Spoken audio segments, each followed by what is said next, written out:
Hello everyone, आज की video में मैं एसएससी CHSL 2024 के जितने भी शिफ्ट्स हुए थे उसके जितने भी बायोलॉजी के क्वेश्चंस पूछे गए थे उसके सारे क्वेश्चंस को मैं यहाँ कंप्लीट कॉन्सेप्ट्स के साथ डिस्कस करूँगी। तो अगर वीडियो को आप लास्ट तक देख लेंगे तो आप लोगों को आइडिया मिल जाएगा कि बायोलॉजी में किस तरह के क्वेश्चन पूछे जा रहे हैं। तो चलिए वीडियो को शुरू करते हैं। तो फर्स्ट क्वेश्चन है, Who invented the technique of maintaining the quality of food by increasing its temperature to prevent the growth of microorganisms in food? भोजन में सूक्ष्म जीवों के विकास को रोकने के लिए भोजन का तापमान बढ़ाकर उसकी गुणवत्ता बनाए रखने की तकनीक का आविष्कार किसने किया? तो इसका डिस्कवरी किसने किया? इसे डिस्कवर किया था लुईस पास्चर ने। तो अब हम लोग इस प्रोसेस के बारे में देख लेते हैं। तो the process of pasteurisation is named after the French microbiologist Louis Pasteur. तो यहाँ पे जो मेंशन किया गया है क्वेश्चन में इस टेक्निक में, जिसमें कि फूड के क्वालिटी को इंक्रीज करने के लिए उसे प्रिजर्व रखने के लिए माइक्रो ऑर्गेनिज्म से उसके ग्रोथ से प्रिवेंट करने के लिए जिस टेक्निक का यूज किया जाता है उसे बोला जाता है पास्चराइजेशन। और इसे किसने इन्वेंट किया है? इसे किया है लुईस पास्चर ने। In the field of food processing, pasteurization is process of food preservation in which packaged and unpacked foods are treated with mild heat, usually to less than 100 degree Celsius यानी 212 degree Fahrenheit to eliminate pathogens and extend shelf life। यानी कि इसमें क्या होता है कि packed हो या फिर अनपैक्ड फूड हो, किसी भी फूड को माइल्ड हीट पे उसे गर्म किया जाता है। यानी कि लगभग टेम्परेचर कितना होना चाहिए? 100 डिग्री सेल्सियस से कम होना चाहिए टेम्परेचर, या फिर बोल सकते हैं फ़ारेनहाइट में कि 212 डिग्री फ़ारेनहाइट से कम होना चाहिए टेम्परेचर। उस टेम्परेचर पे हीट किया जाता है और इस तरह हीट करने से क्या हो जाता है, उसमें जो पैथोजेंस होते हैं या फिर कोई भी बैक्टीरिया ये सब होगा वो एलिमिनेट हो जाएगा, वो ख़त्म हो जाएगा और उस फूड का जो सेल्फ लाइफ है वो एक्सटेंड हो जाएगा, यानी कि उसे लंबे समय तक प्रिजर्व करके रख सकते हैं। तो ये होता है पास्चराइजेशन का प्रोसेस। चलते हैं नेक्स्ट क्वेश्चन पे। सेकंड क्वेश्चन है, In the context of DNA, which of the following principles governs the process of transcription? DNA के संदर्भ में निम्नलिखित में से कौन सा सिद्धांत प्रतिलेखन की प्रक्रिया को नियंत्रित करता है? तो इसमें कौन सा प्रोसेस होता है? मेन प्रिंसिपल क्या होता है? ये होता है द प्रिंसिपल ऑफ कॉम्प्लीमेंट्री। तो अब हम लोग ट्रांसक्रिप्शन प्रोसेस होता है उसे देखेंगे कंप्लीट डिटेल्स में। तो जो ट्रांसक्रिप्शन होता है वो क्या होता है? तो डीएनए से जब आरएनए बनता है उसे क्या कहते हैं? ट्रांसक्रिप्शन बोलते हैं। और जब आरएनए से प्रोटीन बनता है, आरएनए से जब प्रोटीन का फॉर्मेशन होता है तो इसे क्या बोलते हैं? इसे बोलते हैं ट्रांसलेशन।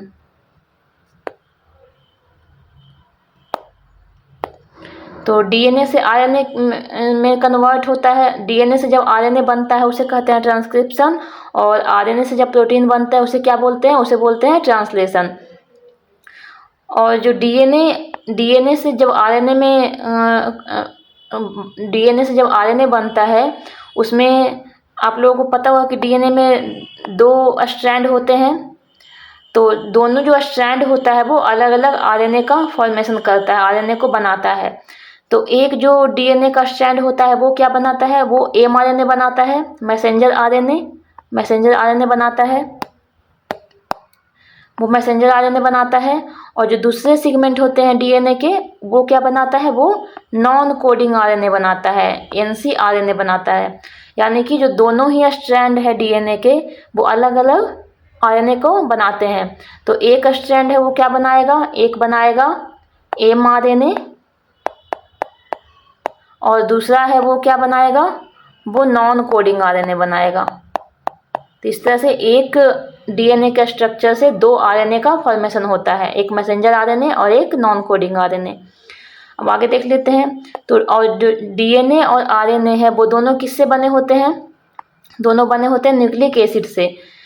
तो यानी कि न्यूक्लिक एसिड न्यूक्लिक एसिड हो गया। अब न्यूक्लिक एसिड के अंदर क्या क्या होता है, इसमें होता है नाइट्रोजनस। न्यूक्लिक एसिड जो होते हैं वो किससे बने होते हैं, बहुत सारे न्यूक्लियोटाइड से बने होते हैं, न्यूक्लियोटाइड्स।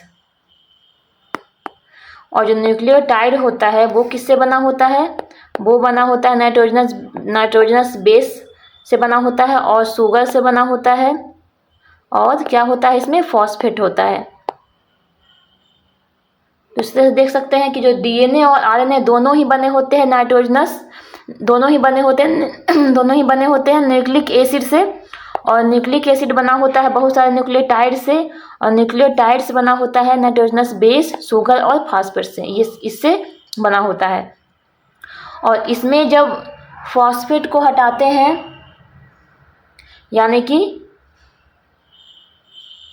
जब फॉस्फेट को हटाते हैं तो इससे क्या बनता है, न्यूक्लियोसाइड। तो न्यूक्लियोसाइड किससे बना होता है, न्यूक्लियोसाइड का अगर हम लोग बात करेंगे तो इसमें बस क्या होगा, नाइट्रोजनस बेस होगा और शुगर होगा। यानी कि अगर फॉस्फेट को एलिमिनेट कर दे तो इससे बन जाता है न्यूक्लियोसाइड।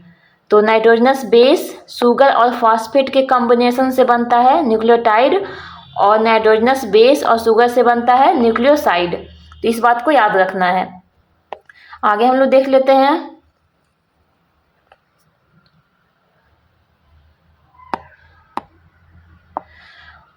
अब जो डीएनए है, डीएनए का जो सेगमेंट होता है, 2 स्ट्रैंड होता है, उसे रीड करने का कौन काम करता है, उसमें एक आरएनए पॉलीमरेज एंजाइम होता है।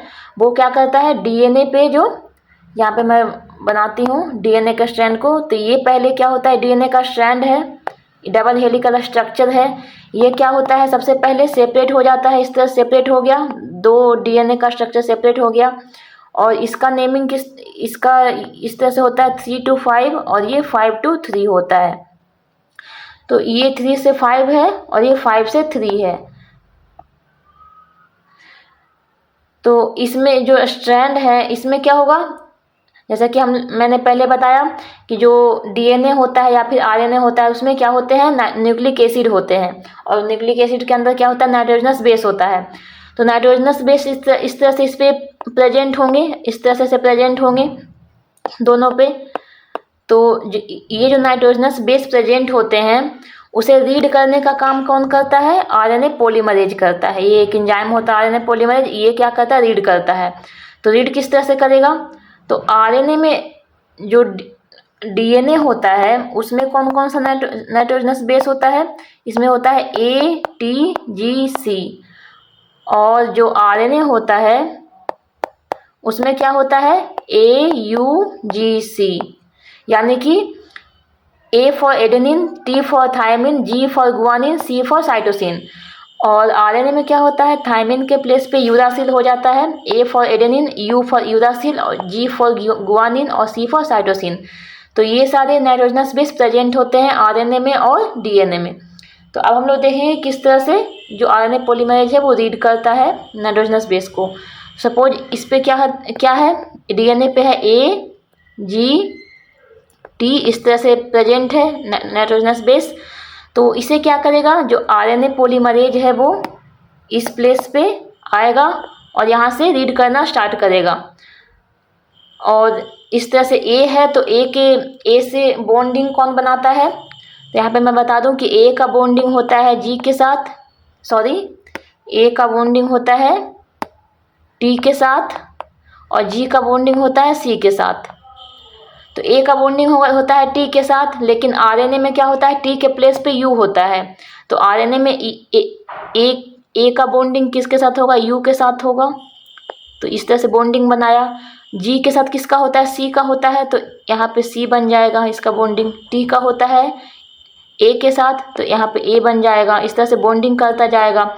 इसी तरह से आगे फर्दर इस तरह से बॉन्डिंग करता जाएगा और एक कंप्लीट आरएनए का स्ट्रैंड बन जाएगा इस तरह से। और ये जो बनेगा उसका क्या होगा, उसका डायरेक्शन क्या होगा, यहाँ पे 3 to 5 था, 3' to 5', और यहाँ पे हो जाएगा जो आरएनए का फॉर्मेशन हुआ उसका हो जाएगा। ये जो होता है वो एंटी पैरेलल होता है, यानी कि ये 3 से 5 है तो ये बन जाएगा 5 to 3। तो यहाँ पे देख रहे हैं कि एक आरएनए का फॉर्मेशन हो गया इस तरह से, और सिमिलरली यहाँ पे भी एक दूसरे आरएनए का फॉर्मेशन हो जाएगा।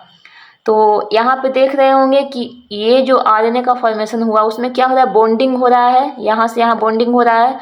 तो ये जो कंप्लीट बॉन्डिंग हो रहा है वो क्या कर रहा है, एक तरह से एक दूसरे को कंप्लीट कर रहा है। इसीलिए यहाँ पे जो आंसर होता है, जो कि ट्रांसक्रिप्शन में जो मेन प्रोसेस होता है वो क्या होता है, इसीलिए इसका आंसर था प्रिंसिपल ऑफ कॉम्प्लीमेंट्री, यानी कि यहाँ पे जो मेन फंक्शन होता है वो कॉम्प्लीमेंट्री का ही फंक्शन होता है। तो अभी तक मैंने कितने सारे फैक्ट्स बता दिए। तो ये सारे फैक्ट्स अगर याद रखेंगे तो यहाँ से भी इससे रिलेटेड क्वेश्चन पूछे जा सकते हैं आगे आने वाले एग्जाम्स में। आई होप कि आप लोगों को समझ में आया होगा। चलते हैं नेक्स्ट क्वेश्चन पे। क्वेश्चन नंबर 3 है, विच of the following groups of animal has a segmented spinal column with some primitive forms in which the spinal cord is represented by a notochord। जानवरों के निम्नलिखित समूहों में से किसमें कुछ आदिम रूपों के साथ एक खंडित रीढ़ की हड्डी का स्तंभ होता है, जिसमें रीढ़ की हड्डी को एक नोटोकॉर्ड द्वारा दर्शाया जाता है। तो ये सारे जो क्राइटेरिया होते हैं किसमें होते हैं, वर्टिब्रेटा में। तो वर्टिब्रेटा यानी कशेरुकी बोलते हैं हिंदी में। तो इसमें क्या होता है, अब हम लोग इसमें क्या होता है कि जो इसका जो स्पाइनल कॉलम होता है, यानी कि जो रीढ़ का हड्डी होता है, इस तरह से जो हम लोग में होता है वो क्या होता है, सिगमेंटेड होता है, यानी कि इस तरह से सिगमेंटेड होता है। और इसे ही किस तरह से रिप्रेजेंट किया जाता है, इसे नोटोकॉर्ड द्वारा रिप्रेजेंट किया जाता है, नोटोकॉर्ड। तो यही पूछा जा रहा है कि ये किस में होता है, तो ये होता है वर्टिब्रेटा में। तो वर्टिब्रेटा के कुछ कैरेक्टर्स देख लेते हैं। इसमें कितने कैरेक्टर हैं, 5 इंपॉर्टेंट कैरेक्टर्स हैं। किसमें क्या क्या होता है, इसमें बैकबोन होता है, स्कल होता है, इंडोस्केलेटन होता है। यानी इंडोस्केलेटन यानी कि ये सपोज ये बॉडी है, तो इसके अंदर जो बोन होंगे वो कहलाता है इंडोस्केलेटन, और इसके बाहर जो बोन होंगे इस तरह से वो कहलाता है एक्सोस्केलेटन। जो बाहर वाले हैं वो कहलाएगा एक्सोस्केलेटन, और जो अंदर वाले हैं वो कहलाएगा इंडोस्केलेटन। तो ये होता है। तो वर्टिब्रेटा में क्या होता है, इंडोस्केलेटन होता है, यानी अंदर की तरफ इसमें बोन होते हैं। और फिर क्या होता है, और फिर होता है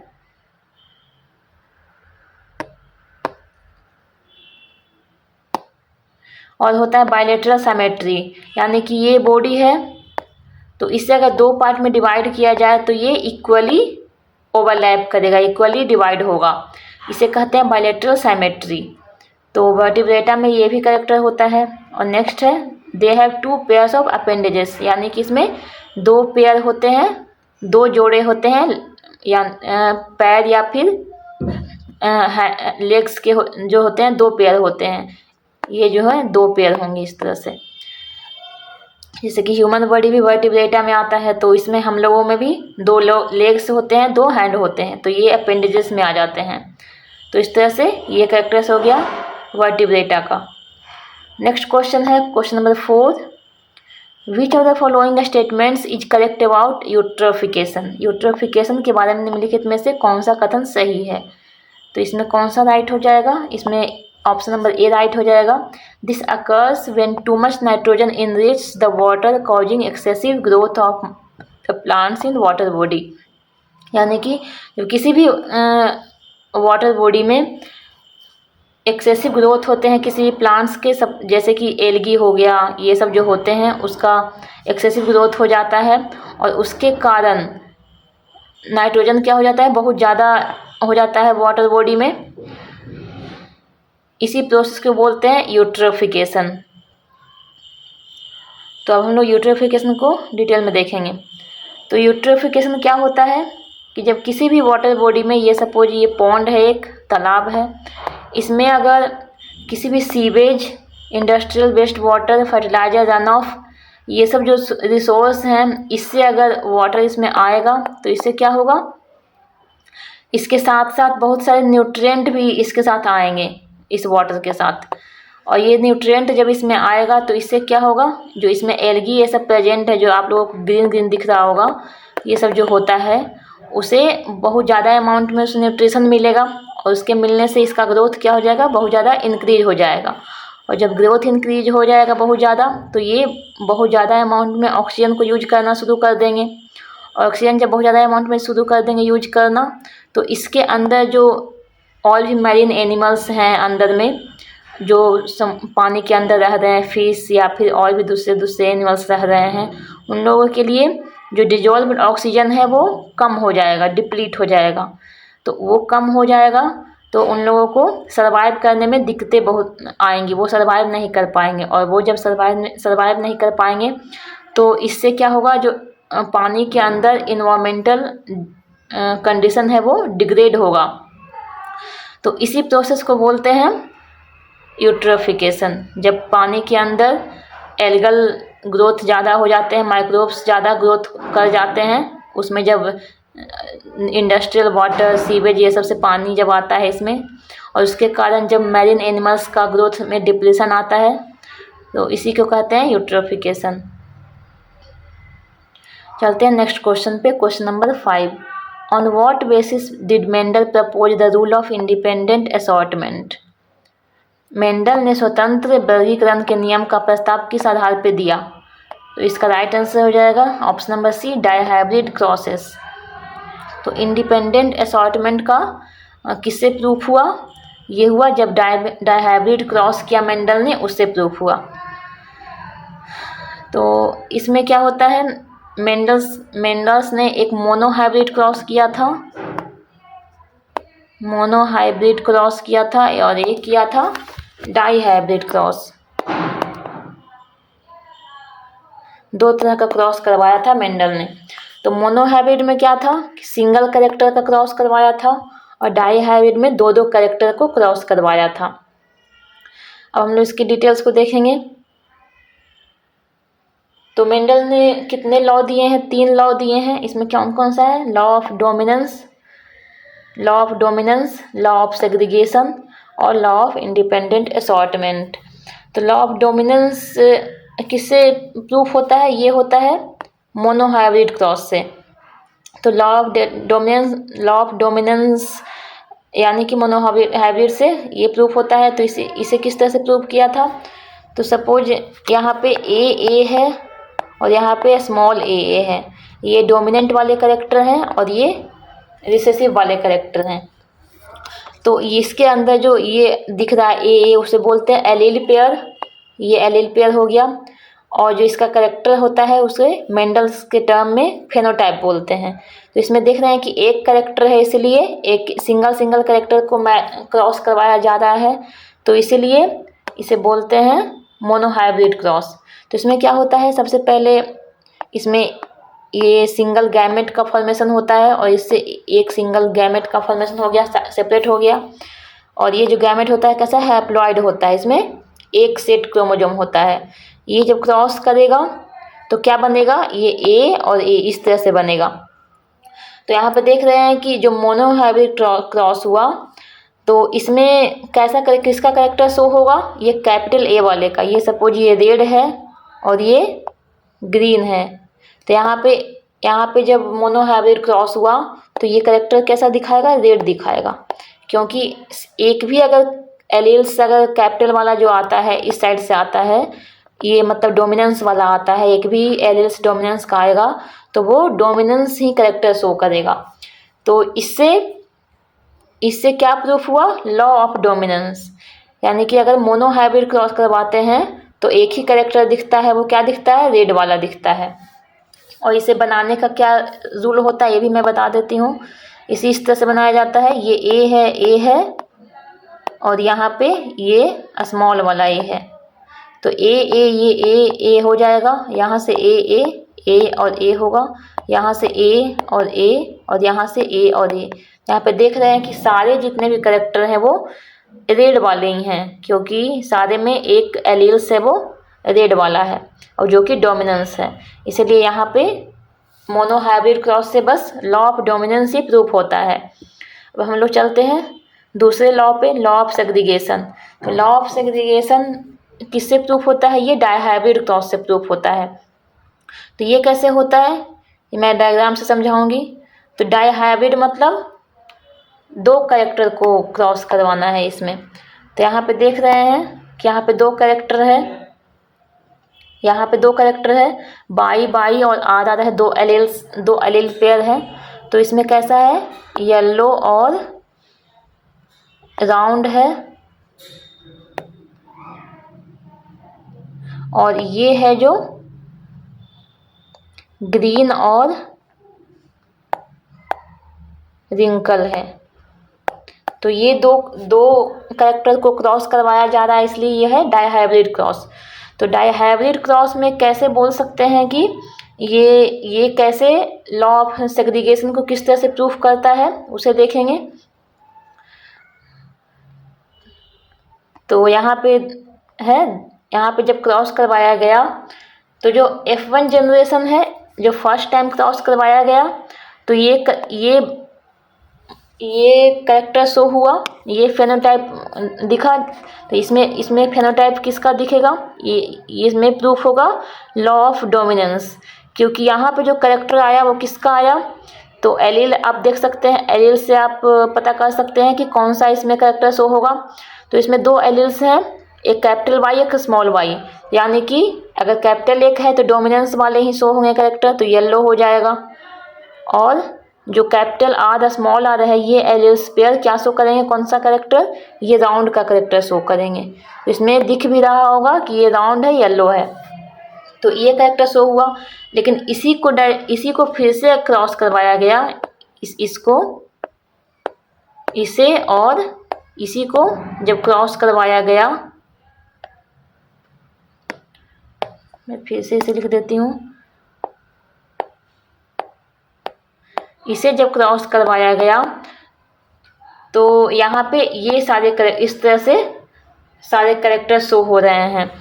तो इसमें देख सकते हैं कि इसमें सिर्फ येलो और राउंड नहीं, बल्कि बहुत सारे कैरेक्टर इसमें शो हो रहे हैं। जो रिसेसिव वाले हैं वो भी शो हो रहे हैं, क्योंकि रिसेसिव में जो रिंकल और ग्रीन है, रिंकल और ग्रीन ये रिसेसिव में है। तो यहाँ पे देख सकते हैं कि रिसेसिव वाले के भी कैरेक्टर शो हो रहे हैं, ग्रीन भी शो हो रहा है, रिंकल भी शो हो रहा है, सारे तरह के कैरेक्टर शो हो रहे हैं। इसका मतलब ये प्रूफ होता है कि इसमें जो एलील पेयर थे सारे सेपरेट हो गए, यानी कि जो स्मॉल बाई है, यानी कि स्मॉल बाई, कैपिटल आर, ये सब जो एलील्स हैं वो सारे सेपरेट हो जाते हैं, और फिर बाद में जाकर एक दूसरे के साथ क्रॉस करके, यानी कि जो सेपरेट होना यानी कि गैमेट बनाना, तो ये सारे सेपरेट होकर गैमेट बनाते हैं और सारे फिर एक दूसरे के साथ क्रॉस होते हैं। और इसीलिए यहाँ पे अलग अलग सारे रिसेसिव और डोमिनेंट सारे तरह के कैरेक्टर शो हो रहे हैं। तो इससे डायहाइब्रिड वाले से प्रूफ होता है कि जो एलील्स हैं वो सेपरेट हो जाते हैं। तो इससे प्रूफ होता है लॉ ऑफ सेग्रीगेशन। और इसी के साथ साथ एक क्या था, कौन सा लॉ, लास्ट लॉ था, लॉ ऑफ डोमिनेंस। तो लॉ ऑफ डोमिनेंस नहीं, लॉ ऑफ इंडिपेंडेंट असॉर्टमेंट। मैं दिखा देती हूँ। लास्ट लॉ क्या था, ये था लॉ ऑफ सेग्रीगेशन, और लास्ट था लॉ ऑफ इंडिपेंडेंट असॉर्टमेंट। तो इसमें भी डायहाइब्रिड क्रॉस से ही प्रूफ हुआ है, क्योंकि डायहाइब्रिड क्रॉस में ही ये भी दिखता है कि जो भी एलील्स हैं वो सेपरेट हो जाते हैं, वो एक दूसरे पे डिपेंड नहीं करते, क्योंकि डिपेंड नहीं करते तभी तो सेपरेट होकर सारे कैरेक्टर्स को शो करते हैं, चाहे वो रिसेसिव हो या फिर डोमिनेंस हो। तो इसीलिए डायहाइब्रिड क्रॉस से ही दोनों लॉ को प्रूफ किया जाता है, चाहे वो लॉ ऑफ सेग्रीगेशन हो या फिर लॉ ऑफ इंडिपेंडेंट असॉर्टमेंट हो। और मोनोहाइब्रिड क्रॉस से प्रूफ होता है लॉ ऑफ डोमिनेंस, क्योंकि उसमें बस जो डोमिनेंस वाले कैरेक्टर हैं वही शो होते हैं मोनोहाइब्रिड क्रॉस में, इसलिए उससे प्रूफ होता है लॉ ऑफ डोमिनेंस। तो इस बात को याद रखना है। चलते हैं नेक्स्ट क्वेश्चन पे, question number 6। Which of the following enzymes is essential for DNA replication in an animal cell. एक पशु कोशिका में डीएनए प्रतिकृति के लिए निम्नलिखित में से कौन सा एंजाइम आवश्यक है। तो आप लोग देख सकते हैं कि बायोलॉजी के क्वेश्चंस का लेवल क्या है। आपको इसी तरह से बायोलॉजी का या फिर साइंस के क्वेश्चन का इसी तरह से प्रिपरेशन करना है, ये सब सारे क्वेश्चंस को माइंड में रखते हुए। तो यहाँ पे पूछा जा रहा है कि जो डीएनए रेप्लिकेशन होता है उसमें कौन कौन से एंजाइम्स यूज होते हैं। तो डीएनए रेप्लिकेशन का मतलब होता है कि एक डीएनए से दूसरे डीएनए का फॉर्मेशन होना, डीएनए कॉपी का फॉर्मेशन होना। तो एक डीएनए के सेगमेंट से दूसरे डीएनए का सेगमेंट बनता है, उसे बोलते हैं रेप्लिकेशन। तो इसमें कौन कौन सा एंजाइम यूज होता है? टोपोआइसोमरेज, डीएनए लाइगेज और डीएनए प्राइमेज, ये तीनों एंजाइम्स यूज होते हैं। तो हम लोग डीएनए रेप्लिकेशन के बारे में देखेंगे। तो डीएनए रेप्लिकेशन क्या होता है? ये एक बायोलॉजिकल प्रोसेस होता है। इसमें क्या होता है कि डीएनए का आइडेंटिकल रेप्लिका बनता है, यानी कि एक डीएनए से दूसरे डीएनए का फॉर्मेशन होता है, न्यू डीएनए का फॉर्मेशन होता है। और डीएनए कैसा होता है? डबल हेलिकल स्ट्रक्चर होता है, जिसमें 2 कॉम्प्लीमेंट्री स्ट्रैंड्स होते हैं। इस तरह से डीएनए होता है और इसमें 2 स्ट्रैंड्स होता है, ये बताया जा रहा है। और इसमें जो 2 स्ट्रैंड्स होते हैं वो एक दूसरे से अपोजिट रन करते हैं, 2 linear strands that run opposite to each other and twisted together to form, मतलब ये जो दोनों स्ट्रैंड होते हैं अपोजिट डायरेक्शन में रन करते हैं। ये 3 से 5 हो गया, ये 3 से 5, सॉरी यहाँ पे हो जाएगा 5, 3 से 5 हो गया। और जो दूसरे स्ट्रैंड्स हैं कैसे होंगे? ये अपोजिट होंगे, इधर 3 हो जाएगा और इधर 5 हो जाएगा, इस तरह से होता है। और यही डीएनए का जो 2 स्ट्रैंड्स है वो उससे नए डीएनए का फॉर्मेशन होता है अलग अलग टेम्पलेट से। तो ये जो दोनों डीएनए है मैं यहाँ पे बना कर दिखाती हूँ। जो ये डीएनए का स्ट्रक्चर है वो क्या हो जाएगा? वो दोनों स्ट्रैंड है जो सेपरेट हो जाएगा। तो इस तरह से ये दोनों सेपरेट हो गए, एक डीएनए का स्ट्रैंड यहाँ और एक यहाँ। तो ये 3 से 5 और ये 5 से 3, इस तरह से हो गया। अब इसे जो सेपरेट करने का काम है वो किसने किया? और सेपरेट होने से पहले क्या होगा कि जब ये खुलना स्टार्ट होगा, ये जब डीएनए का स्ट्रक्चर है जो ओपन होना स्टार्ट होगा, तो इस तरह से ये ट्विस्टेड फॉर्म में हो जाएगा आगे की तरफ। तो इस ट्विस्टेड फॉर्म से जब होगा, ट्विस्टेड होगा, तो इस पर बहुत ज़्यादा प्रेशर एग्जर्ट होगा, टेंशन एग्जर्ट होगा। तो इस टेंशन को कम करने के लिए, इससे प्रिवेंट करने का काम कौन सा एंजाइम करता है? तो ये काम होता है कौन से एंजाइम का? टोपोआइसोमरेज का। तो टोपोआइसोमरेज क्या होता है? ये एक एंजाइम्स होता है that are enzymes that help with DNA replication by preventing and fixing topological issue that arises from the double helical structure intertwined helix intertwined structure। तो टोपोआइसोमरेज का काम होता है कि जो ट्विस्टेड फॉर्म में हुआ आगे की तरफ, इसमें जो टेंशन एग्जर्ट हुआ उससे प्रिवेंट करने का काम होता है, उससे बचाने का काम होता है कौन से एंजाइम का? टोपोआइसोमरेज। तो सबसे पहले ओपन होने के टाइम ये जब सेपरेट होगा तो सबसे पहले इस तरह का बनेगा। फर्स्ट स्टेप ये हो गया। तो फर्स्ट स्टेप में कौन सा एंजाइम यूज हुआ? टोपोआइसोमरेज, टोपोआइसोमरेज, ये हो गया। और दूसरा स्टेप क्या हुआ? दूसरा स्टेप ये हुआ कि दोनों सेपरेट हो गया, अलग अलग स्ट्रैंड सेपरेट हो गया। तो सेपरेट होने का काम कौन सा एंजाइम करता है? ये करता है डीएनए हेलिकेज करता है। अनवाइंडेड करने का काम ये कौन सा एंजाइम है? DNA helicase. तो यहाँ पे कौन सा एंजाइम यूज हुआ? DNA helicase. तो एक एंजाइम यहाँ यूज हुआ जब खुलने के टाइम टोपोआइसोमरेज, और दूसरा एंजाइम सेपरेट जब दोनों स्ट्रैंड हुआ उस टाइम यूज हुआ, उसमें कौन सा हुआ? हेलिकेज। अब तीसरा स्टेप क्या होगा? तीसरा स्टेप में ये जो डीएनए का स्ट्रैंड है उस पर क्या होगा? नाइट्रोजनस बेस प्रेजेंट होगा। पहले भी मैंने क्वेश्चन में बताया था कि जो डीएनए और आरएनए होता है वो किससे बना होता है? न्यूक्लिक एसिड से बना होता है, और न्यूक्लिक एसिड में नाइट्रोजनस बेस भी प्रेजेंट होते हैं। तो इसमें नाइट्रोजनस बेस बहुत सारा प्रेजेंट होगा इस तरह से। तो एक का मैं बनाऊंगी और दूसरे स्ट्रैंड का आपको ऑटोमेटिक समझ में आ जाएगा। ATGC इस तरह से होगा।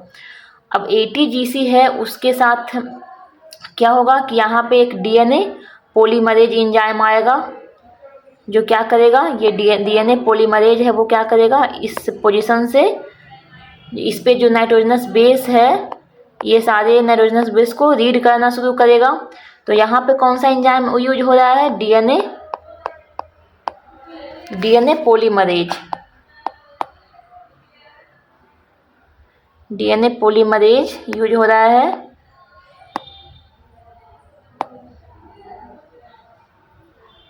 इस पोजीशन से डीएनए पॉलीमरेज आएगा और ये इसको रीड करता जाएगा इस तरह से कि ए है तो इसके साथ क्या बनाएगा, मैंने बताया था कि ए का किसके साथ बॉन्ड होता है, टी के साथ, ए टी। और क्योंकि यहाँ पे डीएनए का ही फॉर्मेशन होगा तो इसीलिए क्या होगा कि यहाँ पे एटीजीसी ही होगा, यहाँ पे यूरासिल नहीं होगा। जैसे आरएनए में था ए के साथ यू बना रहा था, लेकिन यहाँ पे डीएनए का ही फॉर्मेशन हो रहा है, इसलिए यहाँ पे ए के साथ टी का ही बॉन्डिंग होगा।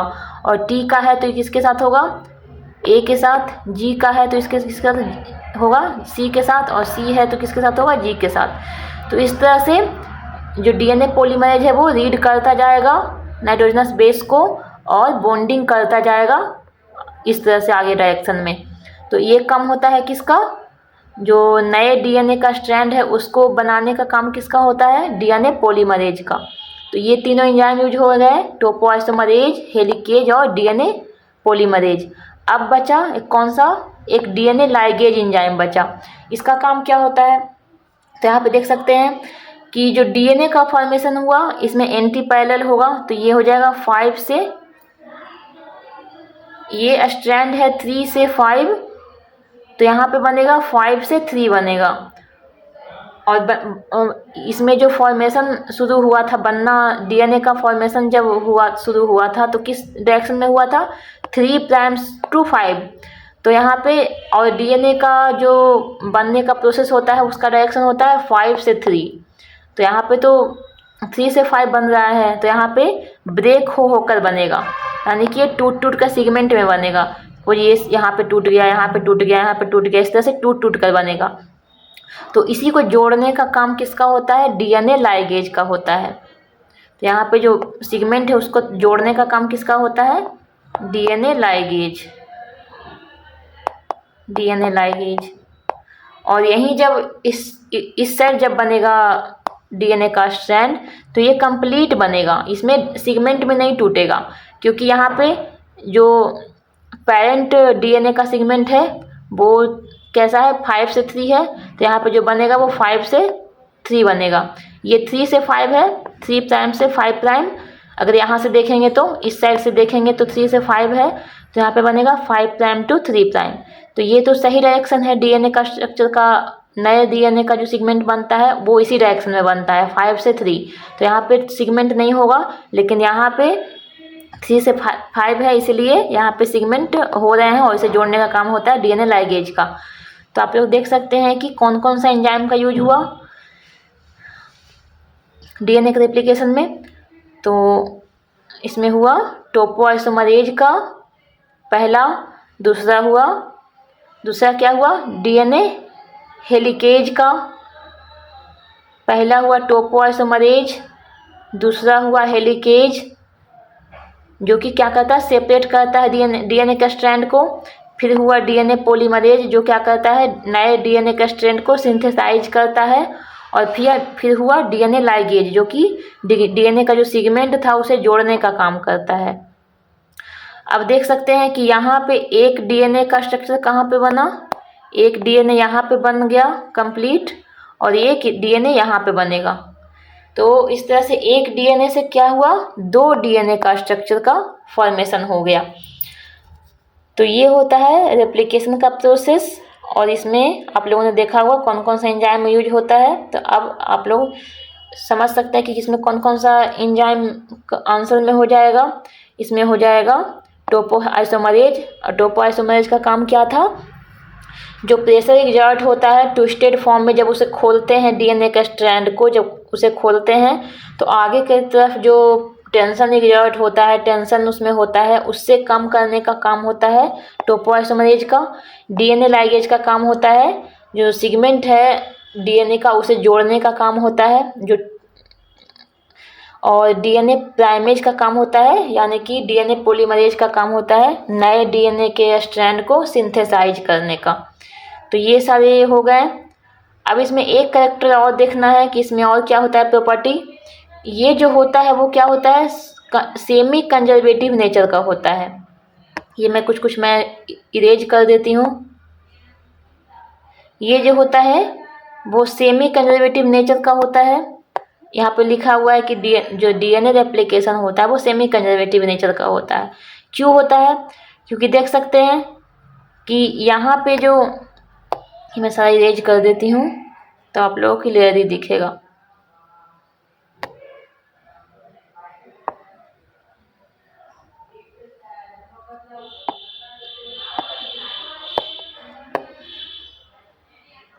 तो यहाँ पे क्या हो रहा है कि दो भी एक डीएनए का यहाँ फॉर्मेशन हुआ और दूसरे यहाँ फॉर्मेशन हुआ, और दोनों में देख सकते हैं कि एक होता है जो पेरेंट स्ट्रैंड होता है और एक होता है न्यू स्ट्रैंड। ये है जो पेरेंट स्ट्रैंड है और ये है न्यू स्ट्रैंड। तो जो भी डीएनए का फॉर्मेशन हुआ न्यू डीएनए का, उसमें एक स्ट्रैंड पेरेंट का होगा, एक न्यू होगा। तो ऐसा जब होगा तो कुछ कैरेक्टर पेरेंट्स डीएनए का होगा और कुछ कैरेक्टर न्यू डीएनए का होगा। इसीलिए बोला जाता है कि ये सेमी कंजर्वेटिव होता है, यानी कि सेमी मतलब आधा, हाफ। तो हाफ नेचर किसका होता है, पेरेंट डीएनए का, और हाफ नेचर होता है न्यू डीएनए का। तो इसीलिए इसे बोला जाता है रेप्लिकेशन को बोला जाता है सेमी कंजर्वेटिव रेप्लिकेशन। चलते हैं नेक्स्ट क्वेश्चन पे। अगर इसके ये मैंने जो भी एक्सप्लेन किया उसके रिगार्डिंग कुछ भी डाउट्स होगा तो आप कमेंट्स में पूछ सकते हैं। चलती हूँ नेक्स्ट क्वेश्चन पे। Question number 7, what is the main sensory organ that virtual reality displays are targeting. मुख्य संवेदी अंग क्या है जिसे आभासी वास्तविकता प्रदर्शित करता है और इसे लक्षित कर रहा है। इस तरह से कुछ हिंदी ट्रांसलेट होगा इसका। अगर कुछ हिंदी में कुछ आगे पीछे कुछ होता है तो उसे आप मैनेज कर लीजिएगा।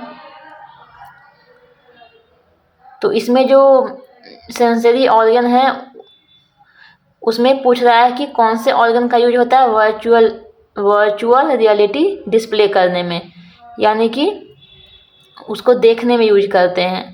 तो इसका राइट आंसर हो जाएगा विजन का। अब जो सेंसरी ऑर्गन होते हैं वो क्या होते हैं, ये हेल्प करते हैं जो आसपास में जो भी कुछ भी हो रहा है उसे रिस्पॉन्ड करने में सेंसरी ऑर्गन होता है जो हेल्प करता है।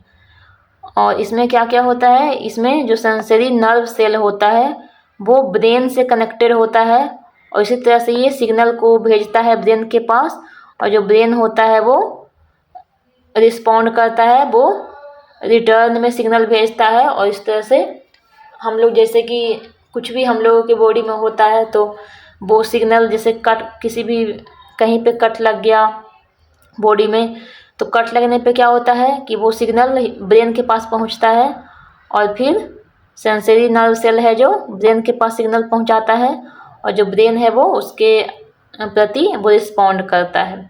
तो ये करने में हेल्प कौन करता है, सेंसरी नर्व सेल।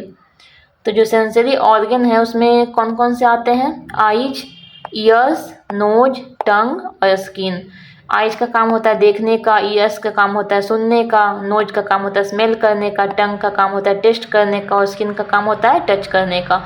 तो ये हम लोगों के बॉडी में 5 सेंसरी ऑर्गन होते हैं जो रिस्पॉन्ड करते हैं कि इन्वायरमेंट में जो भी कुछ भी होता है उसके प्रति ये रिस्पॉन्ड करते हैं।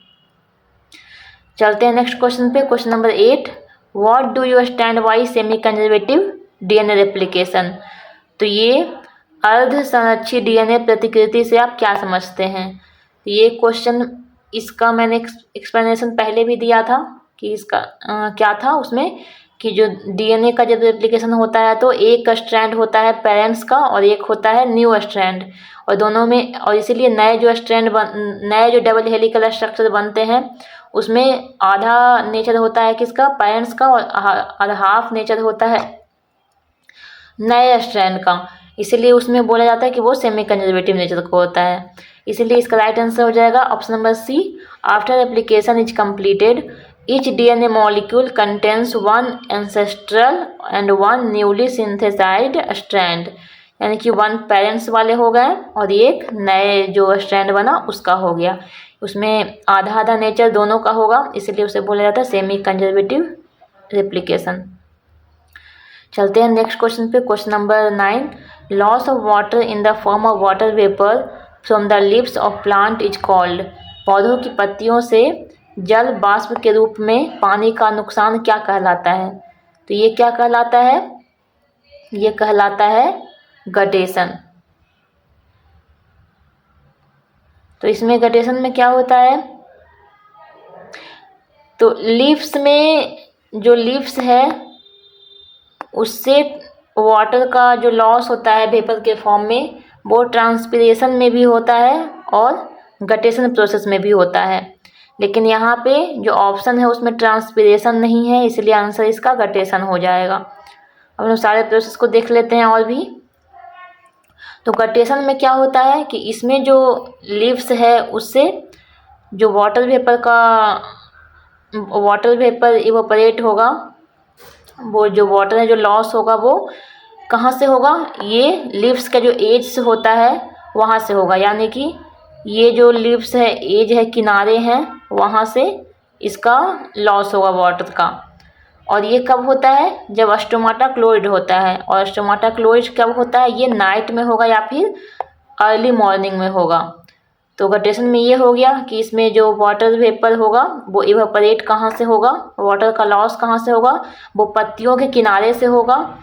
और ये कब होगा? जब स्टोमाटा क्लोइड होगा। और स्टोमाटा क्लोइड कब होता है? नाइट में या फिर दिन में होगा, अर्ली मॉर्निंग, यानी कि दिन में नहीं, जो मॉर्निंग होता है उसके जो स्टार्टिंग का टाइम होता है उस टाइम होगा।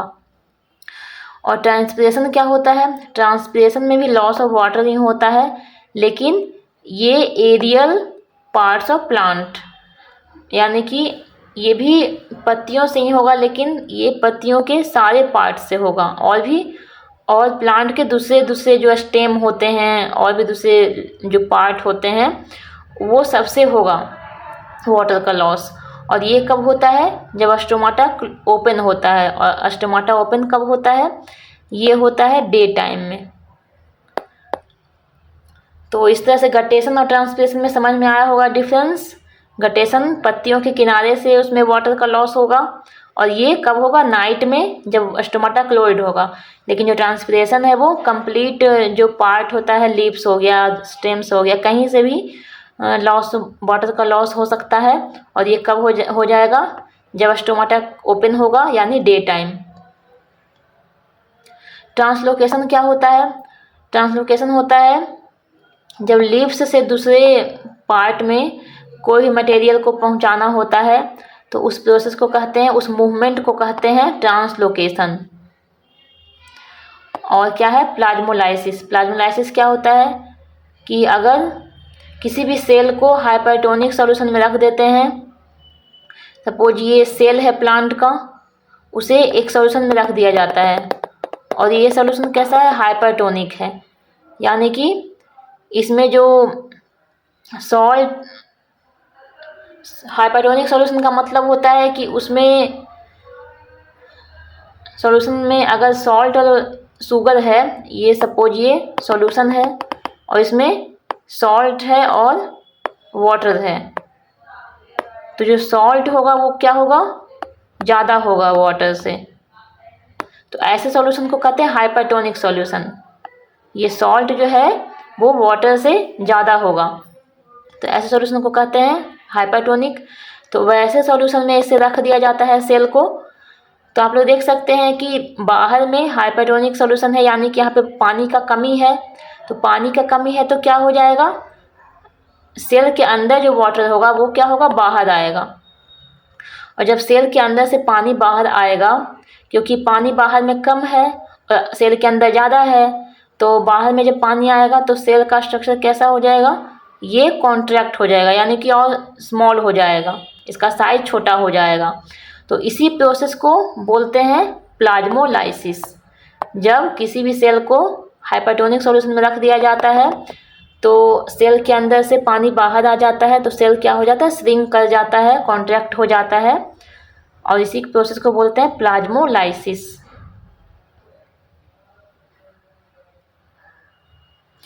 नेक्स्ट क्वेश्चन है question number 10, how do muscle cells help in movement. मांसपेशियों की कोशिकाएं, आंदोलन यहाँ पे नहीं होगा, गूगल ट्रांसलेट है इसलिए कुछ भी यहाँ पे लिख दिया है। मूवमेंट यानी कि जो हम लोग गति करते हैं, मूवमेंट करते हैं, उसमें कैसे मदद करती है,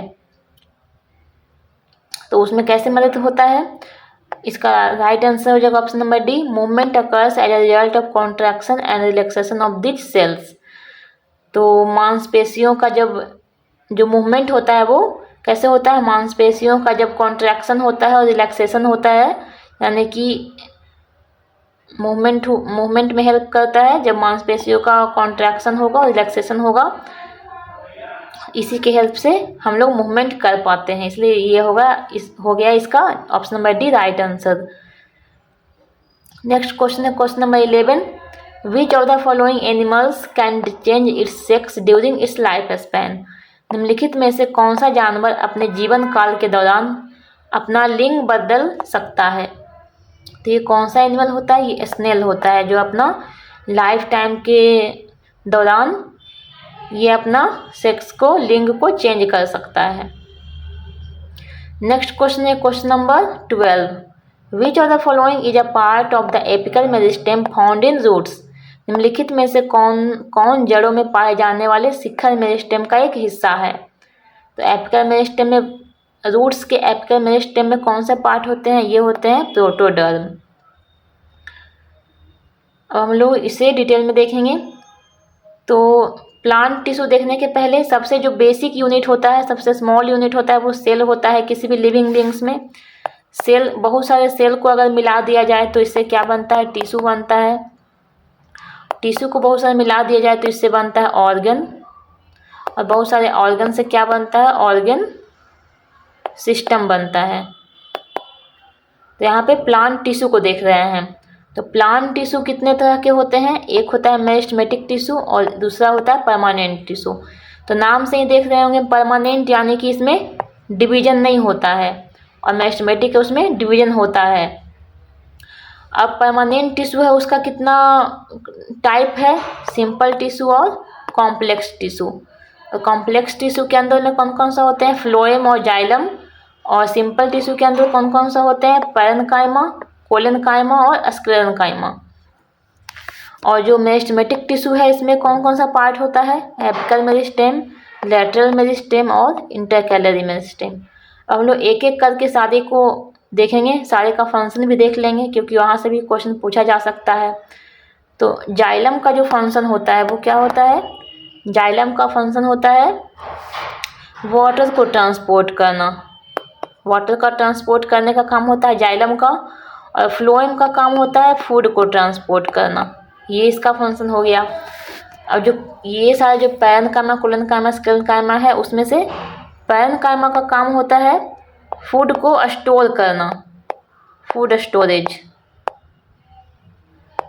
और कोलेनकाइमा का काम क्या होता है, कोलेनकाइमा और स्क्लेरेन्काइमा का काम होता है प्लांट को स्ट्रेंथ प्रोवाइड करना,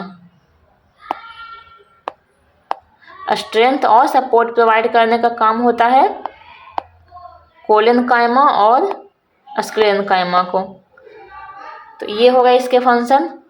अब जो एपिकल मेरिस्टेम है, लैटरल मेरिस्टेम है, इंटरकैलरी मेरिस्टेम, उसका फंक्शन देखेंगे।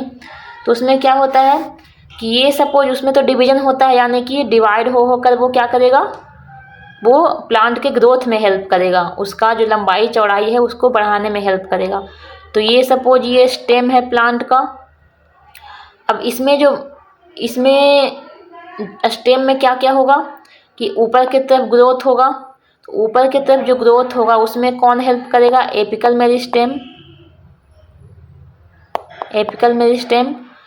और जो इस तरह से ग्रोथ होगा, जो चौड़ाई बढ़ाने में ग्रोथ होगा, उसमें कौन हेल्प करेगा, लैटरल मेरिस्टेम, ये हो गए हैं लैटरल मेरिस्टेम। और इंटर कैलेरी का काम क्या होगा, ये सपोज नोड्स है दो, तो नोड्स के बीच में जो ग्रोथ होते हैं उसका काम क्या होता है, ये मैं इरेज करती हूँ। नोड्स के बीच में जो ग्रोथ होता है उसका ग्रोथ करने का काम किसका होता है, इंटर कैलेरी मेरिस्टेम, इंटर कैलेरी मेरिस्टेम। तो इस तरह से ऊपर की तरफ ग्रोथ करने का काम होता है एपिकल मेरिस्टेम का, चौड़ाई को बढ़ाने में हेल्प करने का काम होगा किसका होता है, लैटरल मेरिस्टेम का, और नोड्स के बीच में ग्रोथ का काम होता है इंटर कैलेरी मेरिस्टेम। तो इसमें पूछा है क्वेश्चन में कि एपिकल मेरिस्टेम रूट्स में, तो स्टेम में अगर ऊपर की तरफ ग्रोथ हो रहा है तो जो रूट्स है, सपोज कि यहाँ पे रूट्स होगा सॉइल के अंदर, तो सॉइल में के अंदर रूट्स होगा तो रूट्स में भी तो नीचे की तरफ ग्रोथ होगा, तो नीचे की तरफ जो ग्रोथ होगा वो भी किसका काम होगा, एपिकल मेरिस्टेम का। तो एपिकल मेरिस्टेम यानी कि रूट्स में भी प्रेजेंट होते हैं। तो यही पूछा जा रहा है कि एपिकल मेरिस्टेम जो रूट्स में होगा उसमें कौन कौन सा पार्ट होता है। तो ये जो यहाँ मैंने फोटो लगाया है उसमें ये जो पार्ट है वो रूट्स का है, रूट का एपिकल मेरिस्टेम है, और ये जो है वो शूट का है यानी स्टेम का है एपिकल मेरिस्टेम। तो रूट के एपिकल मेरिस्टेम में कौन कौन सा पार्ट होते हैं, इसमें रूट हेयर होता है, प्रोटोडर्म होता है, ग्राउंड मेरिस्टेम होता है, प्रोकैम्बियम होता है, और इसके बाद क्या होता है, रूट एपिकल मेरिस्टेम यहाँ पे है, और रूट कैप, ये है रूट कैप। तो ये सारे जो हो गए वो एपिकल मेरिस्टेम के अंदर आते हैं। तो इसीलिए इसका राइट आंसर जो था वो क्या था, प्रोटोडर्म था इसका आंसर। अभी जो ये जो है वो शूट सिस्टम का है, स्टेम का है, इसमें कौन कौन सा पार्ट होता है, यंग लीफ, प्रोटोडर्म इसमें भी होता है, shoot apical meristem, central, mother cells, ground meristem, procambium, node, axillary bud, primordium, base of subtending leaf और पीथ, ये सब स्टेम वाले एपिकल मेरिस्टेम में। चलते हैं नेक्स्ट क्वेश्चन पे, question number 13। In a symport, एक सिम्पोर्ट में क्या होता है, सिम्पोर्ट का मतलब होता है कि both molecules cross the membrane in the same direction. अगर दो मॉलिक्यूल्स और ये किसी मेम्ब्रेन को सेम डायरेक्शन में क्रॉस करते हैं तो इस प्रोसेस को क्या क्या बोलते हैं, symport. Next question is question number 14। The phenomena of interaction between non-allelic genes at two or more loci resulting in one gene masking the phenotypic expression of the other gene is called। दो या दो से अधिक loci पर गैर allele gene के बीच बातचीत की घटना जिसके परिणाम स्वरूप एक जीन दूसरे जीन की फेनोटाइपिक अभिव्यक्ति को मास्क करता है उसे क्या कहते हैं, इसे क्या बोलते हैं, ये प्रोसेस कहलाता है इपिस्टैसिस। इसमें क्या होता है, Epistasis is a phenomena in genetics in which the effect of gene mutation is dependent on the presence or absence of mutations in one or more other genes, respectively termed modifier genes। इसमें होता क्या है कि suppose ये एक gene है A और ये जीन है, इसमें मान लेते हैं कि यहाँ पे एक कैपिटल A जीन है, A है, और यहाँ पे एक दूसरा जीन है स्मॉल a, और तो ये बोला जा रहा है कि इसमें क्या होता है कि ये जो नॉन एलिलिक जीन है इससे, इसका मतलब है कि इसका इससे कोई रिलेशन नहीं है, उसके बावजूद भी अगर इसमें अगर A से ये A1 हो जाता है म्यूटेट करके, इसमें कुछ अगर चेंजिंग आता है और ये A से A1 हो गया तो ये जो दूसरा जीन है स्मॉल a ये भी A1 हो जाएगा, मतलब इसमें भी चेंजिंग आ जाएगा। तो इसी प्रोसेस को बोलते हैं इपिस्टैसिस। इसमें नॉन एलेलिक जीन है, ये दोनों जो अलग अलग जीन्स हैं वो दोनों एक दूसरे से अलग होते हुए भी अगर एक में म्यूटेशन होता है तो दूसरे में भी उसके इफेक्ट से चेंजिंग आता है, तो इसी प्रोसेस को बोला जाता है इपिस्टैसिस। चलते हैं नेक्स्ट क्वेश्चन पे, question number 15। Which of the following sequences is correct according to taxonomy. वर्गीकरण के अनुसार निम्नलिखित में से कौन सा अनुक्रम सही है, तो इसमें राइट आंसर हो जाएगा ऑप्शन नंबर डी। सबसे पहले आता है यूनियन, उसके बाद class, group, family, lineage, species. तो सबसे छोटा जो होता है वो ग्रुप होता है स्पीसीज़ का, उसके बाद आता था लीनिएज, उसके बाद फैमिली, उसके बाद ग्रुप, उसके बाद क्लास, उसके बाद यूनियन। और इसको सिंपल टर्म में ऐसे भी याद रख सकते हैं कि सबसे पहले स्पीसीज़ आता है, उसके बाद आता है जीनस, उसके बाद फैमिली, उसके बाद ऑर्डर, उसके बाद क्लास, फाइलम, किंगडम और डोमेन। सबसे बड़ा डोमेन होता है और सबसे छोटा स्पीसीज होता है। इस तरह से आप रख सकते हैं। चलते हैं नेक्स्ट क्वेश्चन पे। Question number 16, Norman Ernest Borlaug was honoured dash in 1970 for his contribution to the green revolution. Norman Ernest Borlaug को हरित क्रांति में उनके योगदान के लिए 1970 में सम्मानित किया गया था। तो किस चीज़ से सम्मानित किया गया था? इसका राइट आंसर हो जाएगा नोबेल पीस प्राइज से। नॉर्मन अर्नेस्ट बोरलॉग को 1970 में, जो कि ग्रीन रिवॉल्यूशन में काम किए थे, उन्हें नोबेल पीस प्राइज से सम्मानित किया गया था। चलते हैं नेक्स्ट क्वेश्चन पे। Question number 17, identify the incorrect statement regarding invertebrates from the options given below. नीचे दिए गए विकल्पों में से अकशेरुकी जीवों के संबंध में गलत कथन की पहचान कीजिए। तो मैंने वर्टिब्रेट्स में पहले भी बताया था कि उसका जो 5 इम्पॉर्टेंट कैरेक्टर्स था, उसमें क्या क्या था। बहुत सारे कैरेक्टर्स थे उसमें। स्कल था, ब्रेन था, नोटोकोड होता था, उसमें इंडोस्केलेटन था, 2 पेयर्स ऑफ अपेंडेजेस था, ये सब मैंने बताया था। तो वो सारे जो भी वर्टिब्रेट्स के कैरेक्टर थे, उसमें से अगर इसमें अगर कोई भी कैरेक्टर दिया हुआ है तो वो इनवर्टिब्रेट्स का कैरेक्टर नहीं होगा। तो इसका फर्स्ट ही ऑप्शन दिया हुआ है कि they have a backbone and an internal skeleton. तो ये तो वर्टिब्रेट्स का कशेरुकी जीव का था कैरेक्टर, तो इसीलिए ये कैरेक्टर जो होगा इनवर्टिब्रेट्स का नहीं होगा। इसीलिए right answer option number A हो जाएगा। इनवर्टिब्रेट अकशेरुकी जीवों में जो इंटरनल स्केलेटन होता है, इंडोस्केलेटन, वो प्रेजेंट नहीं होता है। चलते हैं नेक्स्ट क्वेश्चन पे। Question number 19, according to which of Mendel's law a diploid organism transfers a randomly selected allele for a trait to its offspring so that the offspring inherits one allele from each parent। Mendel के किस नियम के अनुसार एक द्विगुणित जीव अपनी संतानों को एक विशेषता के लिए यादृच्छिक रूप से चयनित एलील स्थानांतरित करता है ताकि संतान को प्रत्येक माता पिता से एक एलील विरासत में मिले?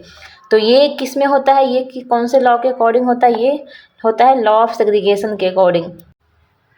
तो इसका लॉ ऑफ सेग्रीगेशन आंसर क्यों होगा? क्योंकि सपोज ये मेल पेरेंट्स है और ये फीमेल पेरेंट्स हैं, तो दोनों से क्या होगा? सबसे पहले गैमेट सेपरेट बनेंगे, तो ये ए हो गया और इसका गैमेट हुआ ए।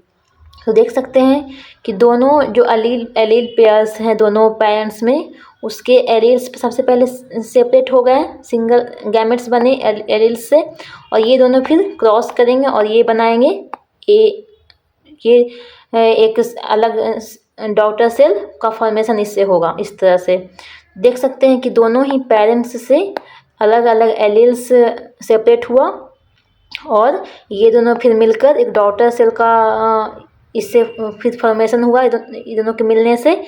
तो इसीलिए इसका आंसर हो जाता है लॉ ऑफ सेग्रीगेशन, क्योंकि इसमें दोनों ही पेरेंट्स से हाफ ऑफ जो क्रोमोसोम का सेट है वो उसका क्या हो रहा है? क्रॉस हो रहा है और उसी से फिर न्यू डॉटर सेल का फॉर्मेशन हो रहा है। इसीलिए इसका राइट आंसर हो जाएगा law of segregation. Next question है question number 20, which of the following causes expansion and proliferation of cells. निम्नलिखित में से कौन कोशिकाओं के विस्तार और प्रसार का कारण बनता है? तो कोशिकाओं में एक्सपेंशन और प्रोलिफरेशन होता है, वो किसके कारण होता है? वो टर्जर प्रेशर के कारण होता है। तो टर्जर प्रेशर होता क्या है? Turgor pressure is the force that pushes the plasma membrane of a cell against its cell wall. यानी कि ये इसमें क्या होता है? ये सेल है प्लांट का और इसके अंदर बाहर क्या होता है? सेल वॉल होता है। तो इसमें क्या होता है कि टर्जर प्रेशर कब होता है? जब इसमें क्या होता है? It is caused by the osmotic flow of water into the cell. तो ऑस्मोटिक फ्लो मतलब ऑस्मोसिस का प्रोसेस होना। तो ऑस्मोसिस का प्रोसेस कब होता है? तो ऑस्मोसिस में क्या होता है? हायर कॉन्सेंट्रेशन से लो कॉन्सेंट्रेशन में वाटर का फ्लो होना। तो सपोज अंदर में लो कॉन्सेंट्रेशन है और बाहर में हाई कॉन्सेंट्रेशन है, तो अंदर से बाहर की तरफ क्या होगा? वाटर फ्लो होगा। तो अंदर बाहर से अंदर की तरफ वाटर फ्लो होगा तो क्या क्या करेगा, वाटर एक प्रेशर एग्जर्ट करेगा सेल वॉल पे।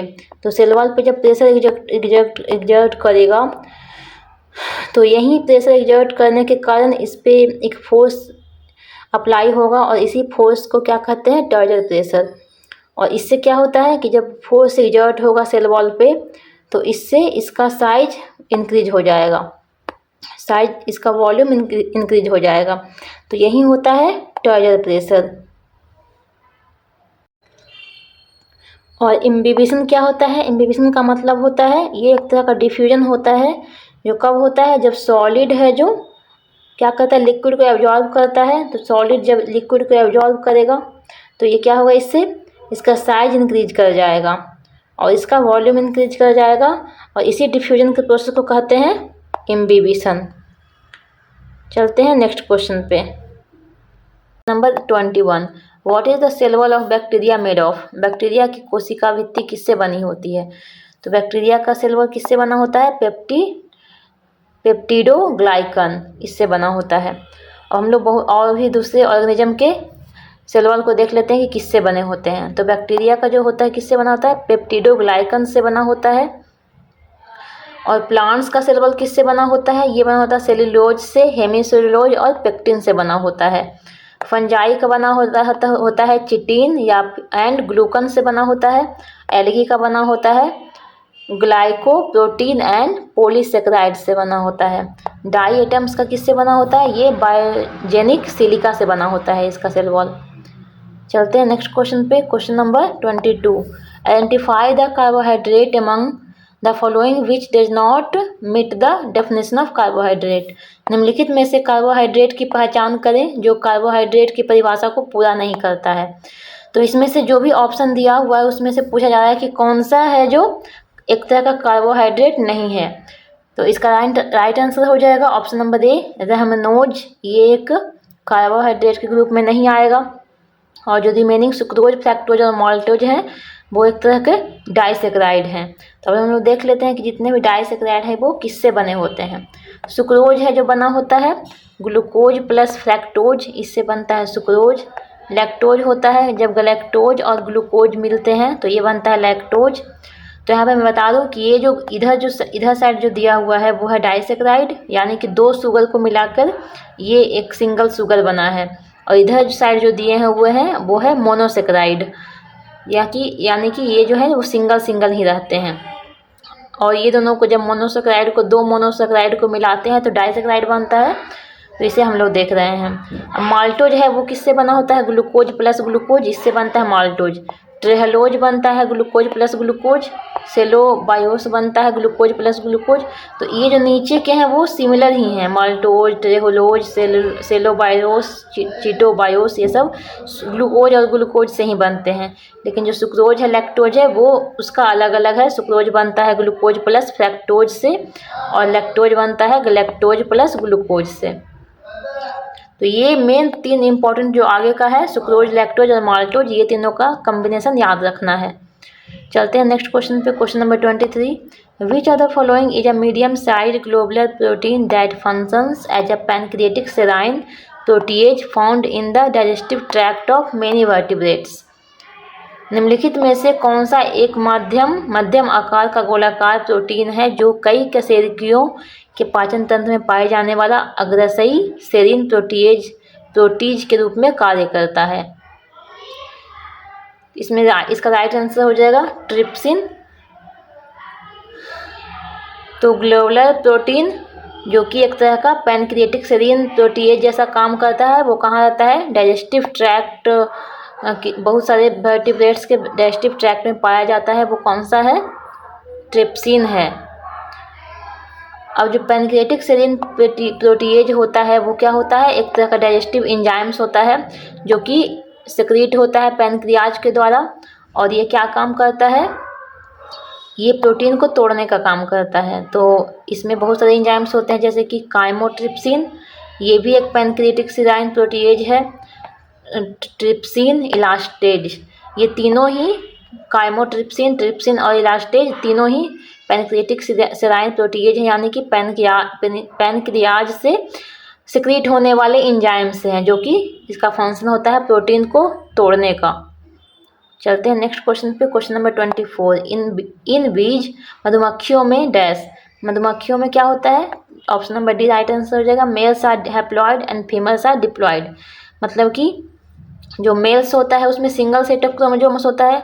सपोज ये ए है, ये ए है, 2 सेट ऑफ क्रोमोसोम्स है, लेकिन जो मेल होता है उसमें एक ही ए होता है। मतलब जिस तरह से जो गैमेट होता है मेल और फीमेल में, ह्यूमंस में मेल और फीमेल में जो स्पर्म और ओवम का होता है गैमेट सिंगल जिसमें सिंगल सेट ऑफ क्रोमोसोम्स होते हैं, उसी तरह से जो मधुमक्खियों में जो मेल्स होता है उसका सिंगल सेट ऑफ क्रोमोसोम्स होता है, लेकिन जो फीमेल होती है उसमें डबल सेट ऑफ क्रोमोसोम्स होता है, यानी कि डिप्लॉइड होते हैं फीमेल और जो मेल होते हैं वो हैप्लॉइड होते हैं।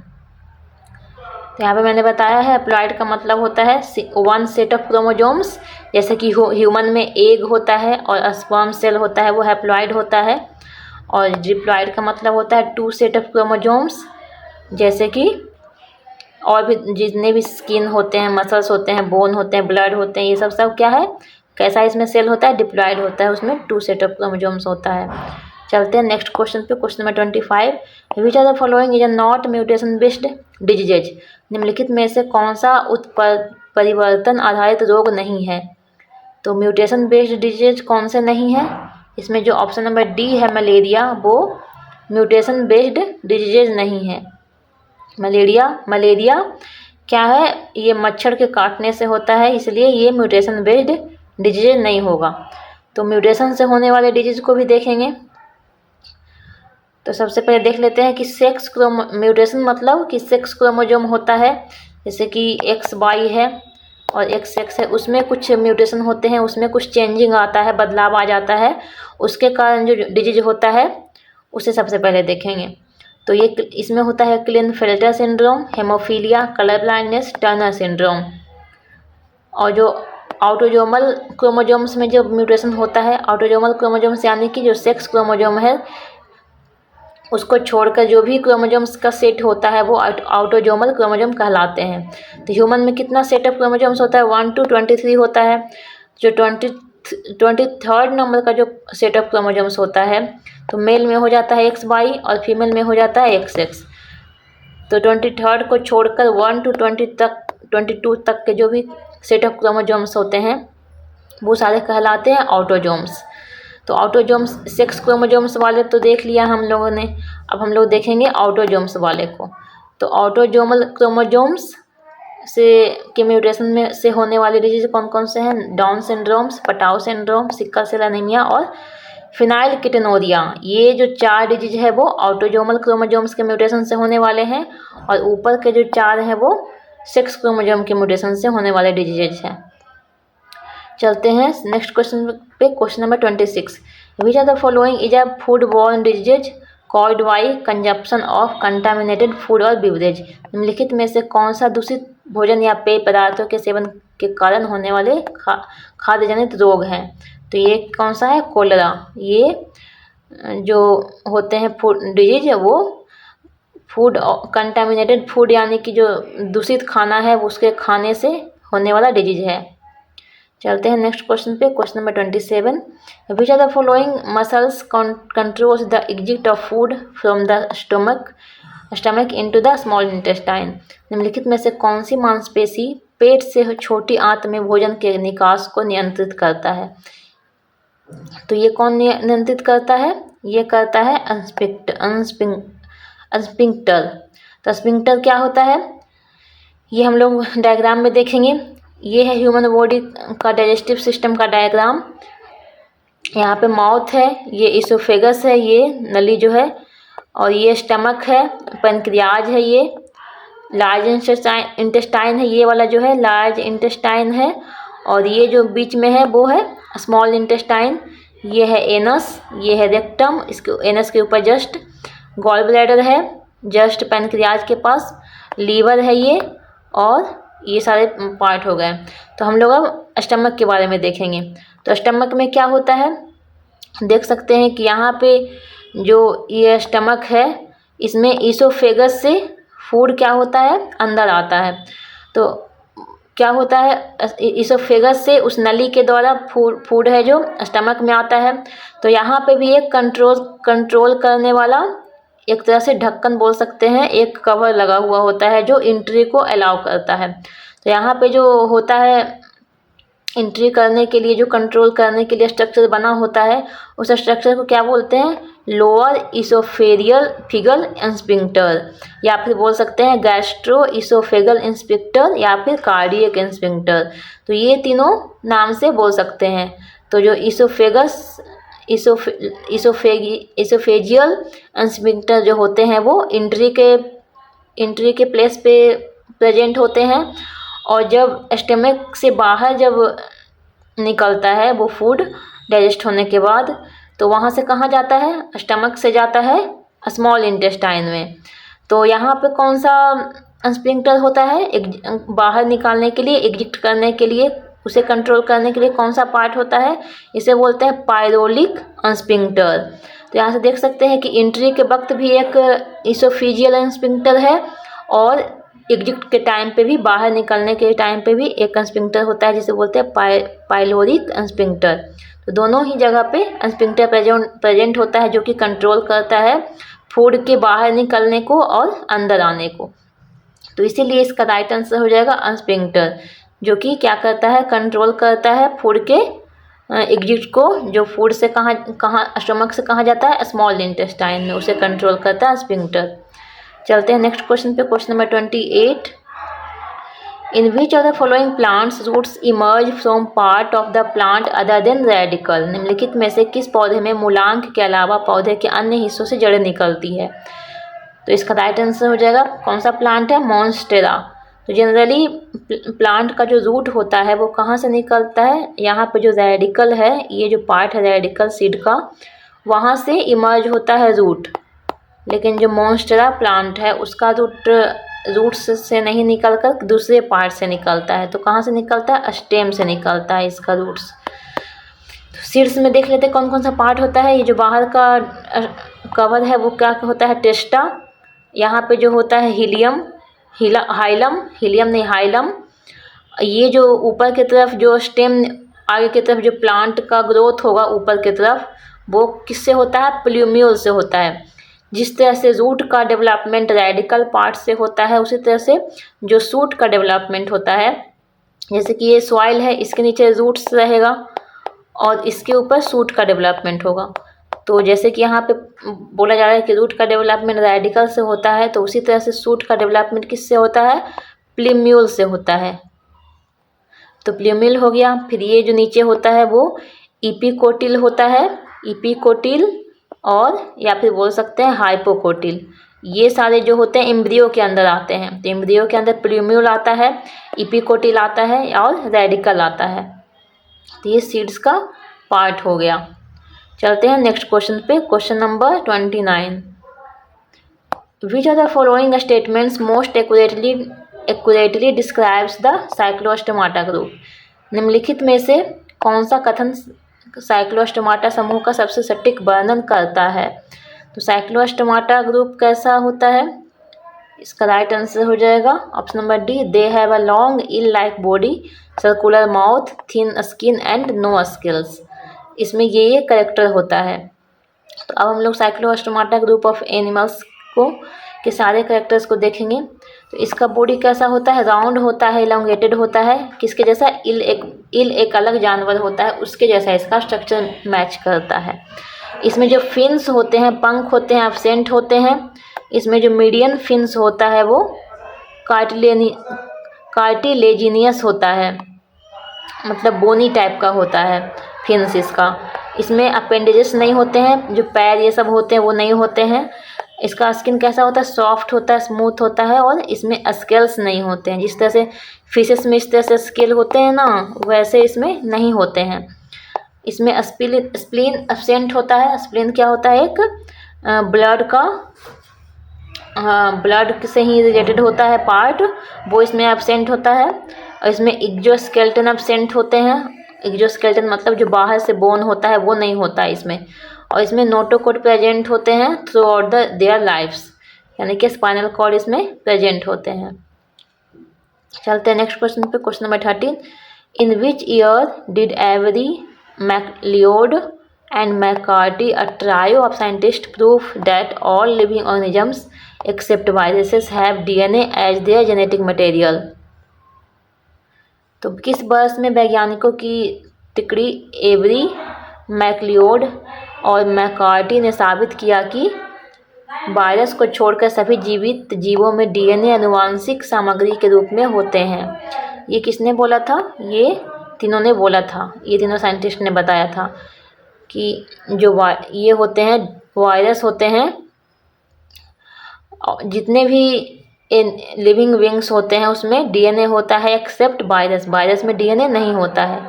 तो इसे कब बताया गया था? 1944 ईस्वी में ये तीनों साइंटिस्ट ने मिलकर बताया था।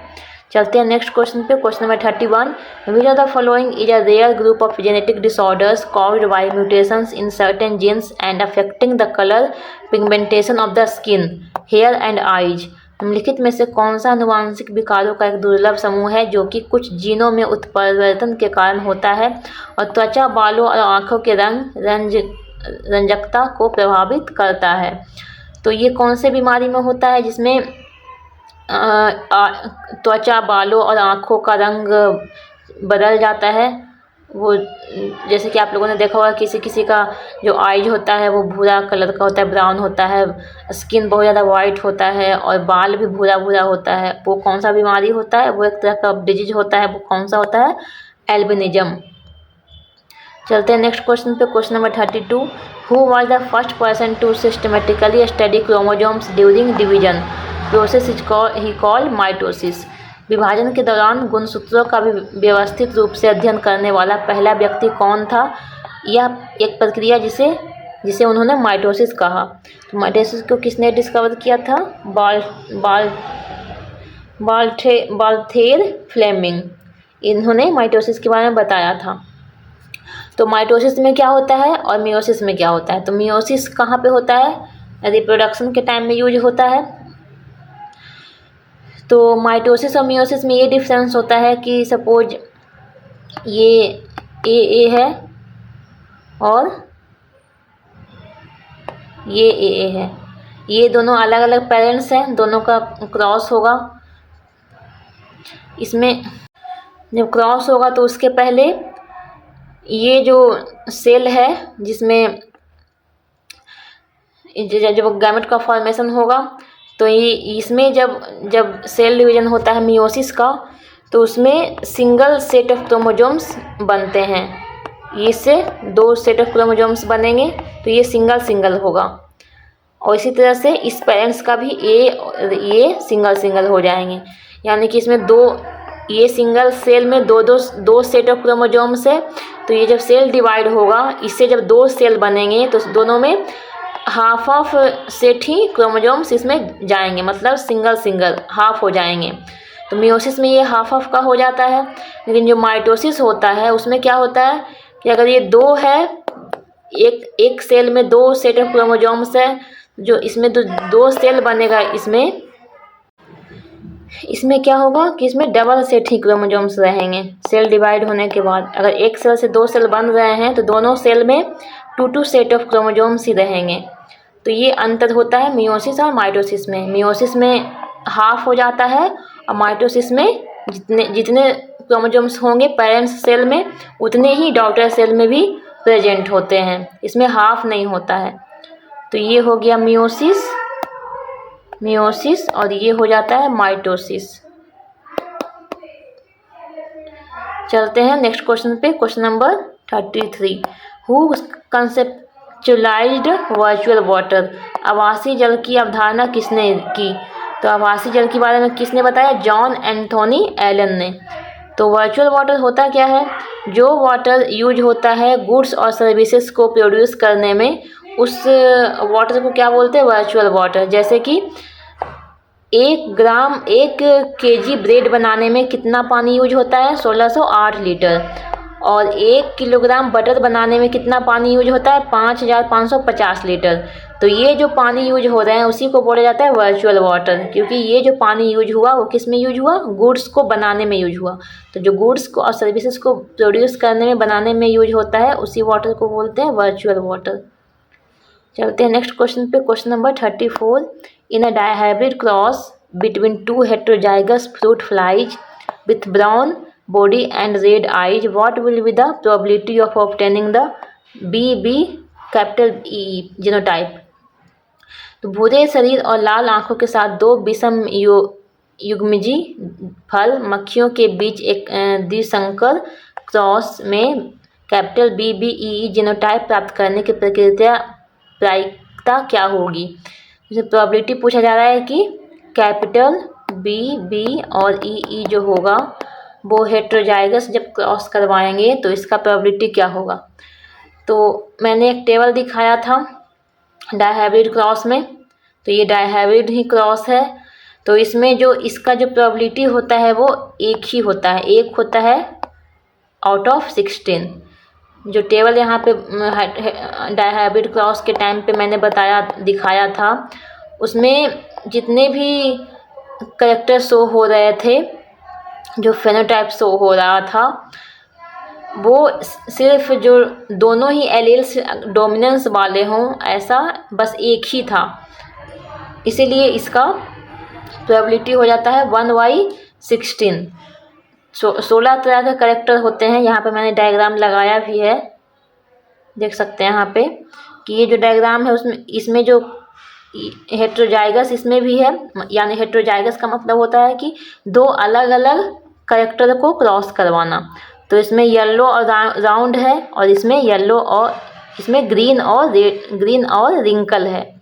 तो 2 हो गए अलग अलग कैरेक्टर, दोनों को क्रॉस करवाया गया। तो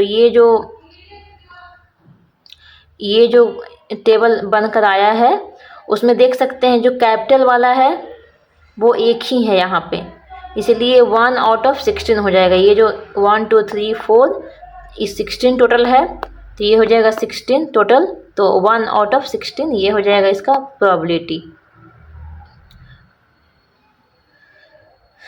तो ये क्वेश्चन कंप्लीट हुए बायोलॉजी के। तो आप लोग देख सकते हैं कि टोटल 75 क्वेश्चन साइंस के आए थे CHSL में, उसमें से यहाँ पे कितने क्वेश्चन बायोलॉजी के हैं? यहाँ पे 34 क्वेश्चंस बायोलॉजी के हैं। तो समझ सकते हैं कि 75 में से 34 क्वेश्चंस बायोलॉजी के हैं। तो देख सकते हैं कि बायोलॉजी का क्वेश्चन ज़्यादा पूछा जा रहा है। आप लोगों को बायोलॉजी को ज़्यादा पढ़ने की आवश्यकता है। तो मिलते हैं नेक्स्ट वीडियो में। अगर कोई सजेशंस हो या फिर डाउट हो तो आप कमेंट बॉक्स में ज़रूर लिखें। मिलते हैं नेक्स्ट वीडियो में। जय हिंद, जय भारत।